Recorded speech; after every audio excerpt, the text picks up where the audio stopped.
જય શ્રી કૃષ્ણ, જય દ્વારકાધીશ મિત્રો. આજે આપણે અધ્યાય 7નો 29મો શ્લોક સમજીશું. શ્લોક સમજીએ તે પહેલાં સબસ્ક્રાઈબ અથવા ફોલો કરી લેજો, જેથી કરીને આગળના બધા શ્લોક આપણે સાથે સમજીએ. જરા મરણ મોક્ષાય મામાશ્રિત્ય યંતિયે તે બ્રહ્મ તદ્વિદુઃ કૃત્સન્ન મધ્યાત્મમ કર્મચાખિલમ.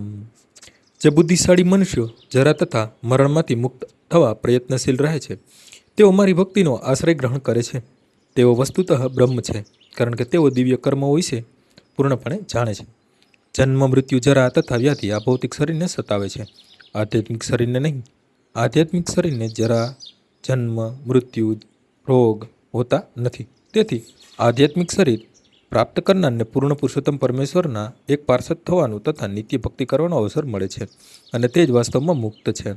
અહમ બ્રહ્માસ્મિ, હું આત્મા છું. આથી મનુષ્ય આટલું સમજી લેવું કે પોતે બ્રહ્મ કે ચેતન આત્મા છે. જીવનનો આ બ્રહ્મભાવ એ પણ ભક્તિ છે. એનું આ શ્લોકમાં નિરૂપણ થયું છે. શુદ્ધ ભક્તો બ્રહ્મપદ પર બિરાજે છે, અને તેઓ દિવ્ય કર્મો વિશે બધું જ જાણે છે. ભગવાનની દિવ્ય સેવામાં રત રહેનારા 4 પ્રકારના અશુદ્ધ ભક્તો છે.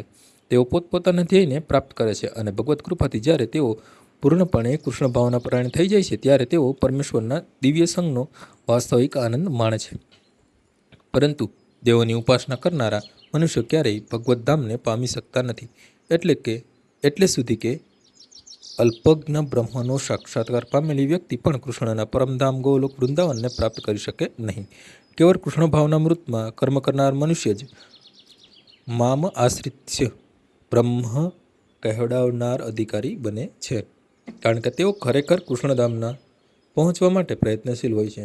આવા મનુષ્યોને કૃષ્ણ વિશે કોઈ ભ્રમ રહેતો નથી, અને આમ તેઓ જ વાસ્તવમાં બ્રહ્મ છે.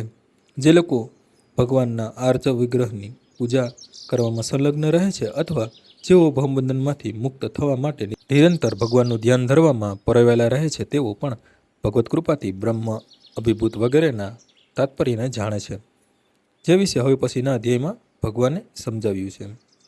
આજનો શ્લોક અહીં પૂર્ણ થાય છે.